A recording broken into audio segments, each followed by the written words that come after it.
Ana Sina ja Eija Heikkilä-Pimiä ja nyt mä kertoisin teille lyhyesti, minkälainen vaikutus erotilanteilla on omaisuuteen. Ja ensinnäkin merkitystähän on sillä, että tässä päättyneessä parisuhteessa niin onko kyse avoliitosta vai avioliitosta tai rekisteröidystä parisuhteesta. Jos kyse on avoliitosta, niin tällöinhän lähtökohta on se, että eron sattuessa kumpikin pitää omansa. Eli kun on avoliitto, se avoliitto ei ole synnyttänyt minkäänlaista oikeutta toisen omaisuuteen. Eli tällöin yksinkertaisimmillaan vaan kirjataan ja sovitaan, että mitä kukakin pitää sen eron jälkeen. Toki erityispiirteenä sitten avoliittoihinkin liittyy tämmöinen hyvitysasia. Eli joissain tilanteissa, jos toinen on panostanut toisen omaisuuteen rahallisesti tai esimerkiksi työllä, niin tällaisessa tilanteessa joskus avoeron sattuessa voi sitten olla myös oikeus tämmöiseen hyvitykseen. Mutta siihen on yksityiskohtaiset perusteet ja en rupea niitä nyt tässä tarkemmin avaamaan tässä lyhyessä pätkässä, mutta tämmöinen joskus voi tulla kyseeseen. No sitten jos on kyseessä ollut avioliitto tai rekisteröity parisuhde, niin tällöin lähtökohta on tietenkin se, että suoritetaan ositus, kun se liitto päättyy. Ja ositusvaatimus, sen vaatimuksen voi tehdä kumpi tahansa puolisoista, ja se edellyttää kuitenkin sitä, että avioero on jo vireillä, tai sitten, että se avioero on jo lopullisesti myös myönnetty.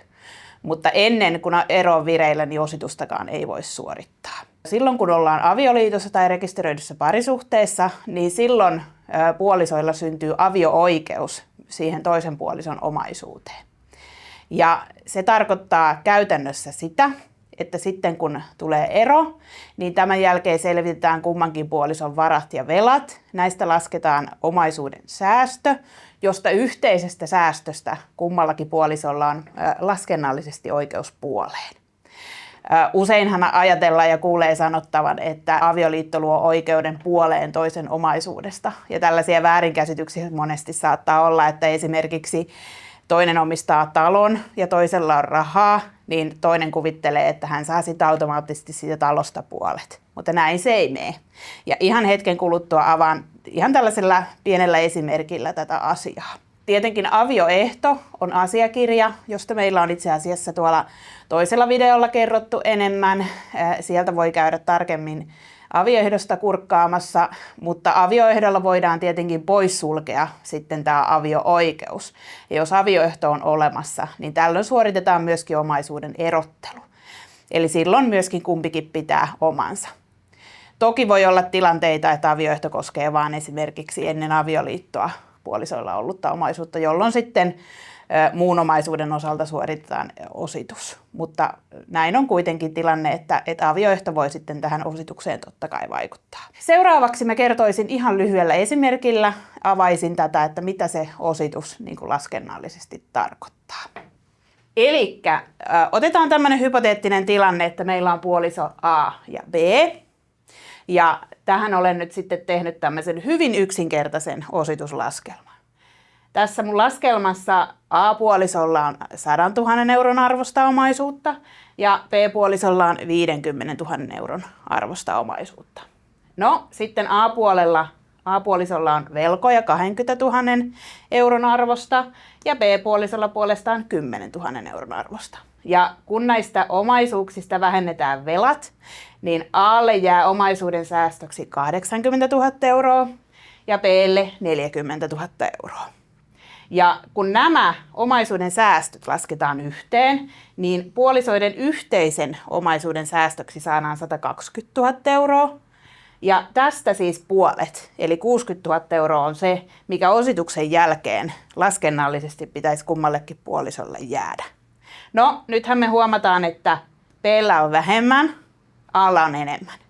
Niin tässä tilanteessa siis A, jolla on enemmän varallisuutta, niin maksaa B:lle tämän erotuksen, mikä tästä tulee. Eli 60 000 miinus 40, niin A suorittaa B:lle 20 000 euroa, jonka jälkeen, jos ihan ajatellaan, että puhuttaisiin pelkästään rahoista, niin 80 000 miinus 20, niin alle jää 60 000.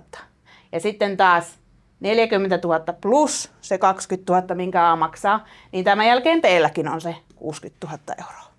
Niin tämä on niin kuin yksinkertaisimmillaan se ajatus.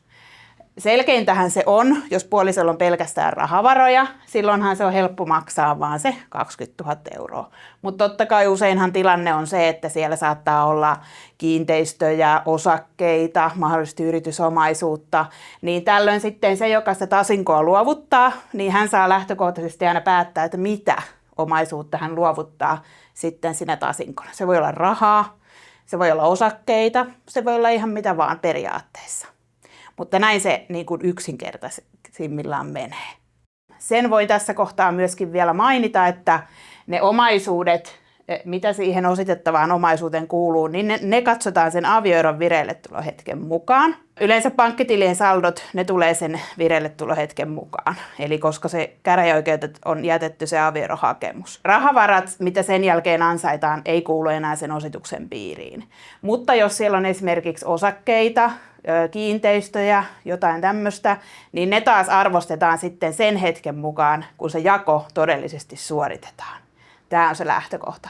Niin tämänkin takia yleensä on kummallekin selkeämpää ja voi olla myöskin tietenkin edullisempaakin, että se ositus hoidetaan sitten mahdollisimman nopeasti sen eron jälkeen. Kiitos.